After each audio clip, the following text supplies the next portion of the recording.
Hey guys, kinggath here with another patch for Sim Settlements 2. This is patch 3.3.4, which I'm calling All the Small Things. And that's because this is kind of a small patch, but it's little important things that we needed to get out to you guys. So we've got some bug fixes, we've got some little quality of life things, and a new kind of fun feature, kind of quality of life. I don't know where we'd stick this one, but I'll show you guys in a moment. Alright, so before we get into that, of course, we got to thank our patrons, because you guys keep the lights on around here. Make sure that we're not dipping into our pockets for expenses for developing the mod, maintaining community servers, all that. You guys are awesome. And I'm really blown away by how many people continue to join up every week. It's really, really awesome to see. After all these years, so many people are rallying behind some settlements. And so are we. We want to keep getting these patches out to you guys. In fact, I'm hoping to get out two in July.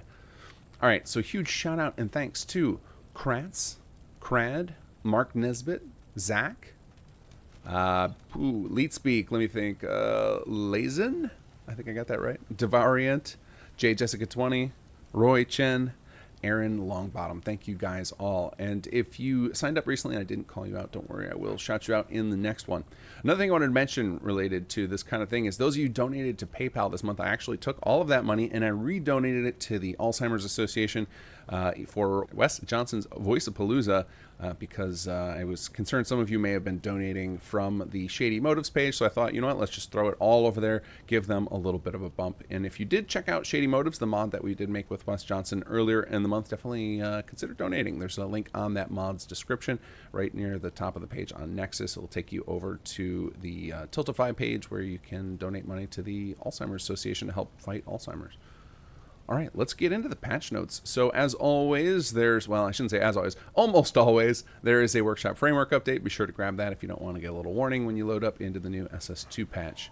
The biggest bug fix that I want to mention is State of War. So State of War has been kind of a bugbear. I think a lot of people have run into issues with it over time because it's a very complicated, long quest that runs through a large portion of Chapter 3. And some players have found that they get stuck on it, particularly the objective that tells them to capture 3 gunner territories. And part of the reason for that is because a lot of people get kind of role-playing mode and go defeat as many gunner outposts as they can find after the, spoiler alerts, by the way, after the invasion begins. And the quest does not react to that correctly because it's not prepared, or it wasn't prepared to handle the player clearing out every single gunner location before that point in the quest. So that is no longer the case. So now when you get to that objective, if you've already cleared out all the Commonwealth, or say you've cleared out all but 1 or all but 2, the objective will now be able to handle that when it gets to a point where there are none left. So if you've gotten the whole Commonwealth cleared out of gunners, and you get to that point, the quest will now acknowledge it. Now, if it doesn't acknowledge it right away, just sleep or wait even an hour. Any sleep, wait, or teleport. When teleport would be either fast travel or traveling from an interior to an exterior or vice versa. And the quest will know to double check and look and see if indeed you did clear out the whole Commonwealth, in which case you definitely hit the 3 of the captures. Previously, it was only recognizing during an assault whether you captured. In fact, most of the triggers in State of War are based on assaults. So if you ever feel like that quest is stuck, just running a new assault anywhere can often get it to move forward. So that should allow a lot of you guys to get unstuck in State of War. In fact, at the start of the patch, it will check if you are on that objective, and as soon as you again sleep, wait, or teleport, it will update and continue the quest for you. All right, another point that I think people are getting, not necessarily stuck, but running into an issue, and we're fairly certain this is a mix of like follower-related mods and script lag and things, but some people are finding that our boy Salvador, and sometimes some of the other characters like Lupe, Teresa, or Jake, are getting stuck as kind of perma-followers. So we've added an emergency fix for that.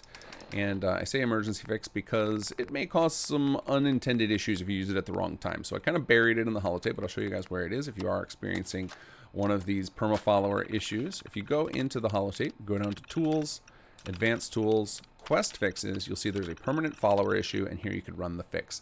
And what that will do is basically dismiss all of our main characters from their companion status, and then their generic AI should kick in. And I say should because they may not have it depending on when you run it. So if you run it, for example, when they're supposed to be your follower, this will probably break that quest. So keep that in mind. This is buried in there for a reason. It's meant to be an emergency fix. You should only run it if you're sure that they're not supposed to be a follower. If you're uncertain and you want clarification, feel free to post on our forums at simsettlements.com. watchtower.com.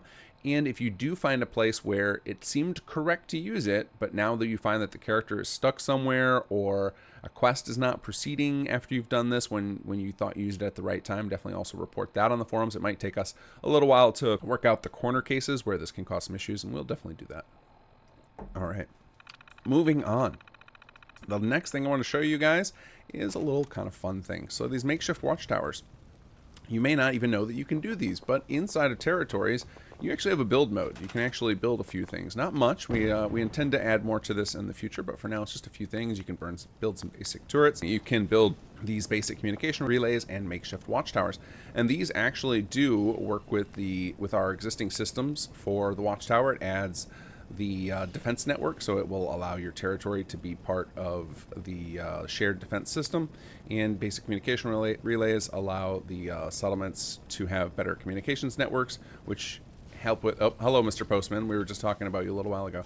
Hopefully he doesn't trigger the quest right now. So the basic communication relays allow the communication network to be extended, so that allows your settlements with the caravans to answer the calls from the beacon system. If you have no idea what I'm talking about, Sim Settlements is very deep. There's a lot of mechanics. So, but I'll just get to the makeshift watchtowers because this is the feature I'm about to show you. These things, sorry, Mr. Postman, are now climbable. So you can actually use them like a piece of furniture. This is thanks to Nihur, the master of climbable ladders. Now I will point out these are hopefully going to undergo a change in the future. We're looking into it, but right now it puts you into kind of binocular mode. And so you can kind of get a view here. Now the goal ultimately will be to make it so that you have free look, kind of like when you're sitting in a chair. Don't have that feature in yet, but at least for now you can climb up these towers, little RP thing. In theory, NPCs can do this too, though I've yet to see any of them do that. I think that having assignable workshop items out in the middle of nowhere, they're not part of a settlement. I think the AI packages just kind of ignore them. But in theory, you might be able to find some of your people that you have guarding your territories up doing this same animation. So nice little fun feature. Maybe give you a little bit of a view of some of the area around when you've got these towers built. All right, so that ends the patch notes. Go check out the full notes. There's a link below if you want to see all the details of what we've added. And like I mentioned earlier, we're hoping to get another patch out later in July with a little more feature heavy. All right, so now's that time where we give away some merch. So if you made it through this far and you want a chance at some Sim Settlements 2 merchandise, or even Sim Settlements 1, we've even got some Conqueror stuff up there. I'm going to give you a hashtag, and if you leave a comment below with that hashtag and something else, give me a funny story about Sim Settlements, tell me something you love, tell me something you hate, give me a bug report, whatever, just something interesting while I'm combing through the comments, looking for these hashtags, and I will grab one of you randomly and hook you up with a gift certificate on our Threadless page. So that hashtag for today is Blink, and bonus points if you understand all of the references I've hidden in this video. All right, guys, take care and enjoy the mods.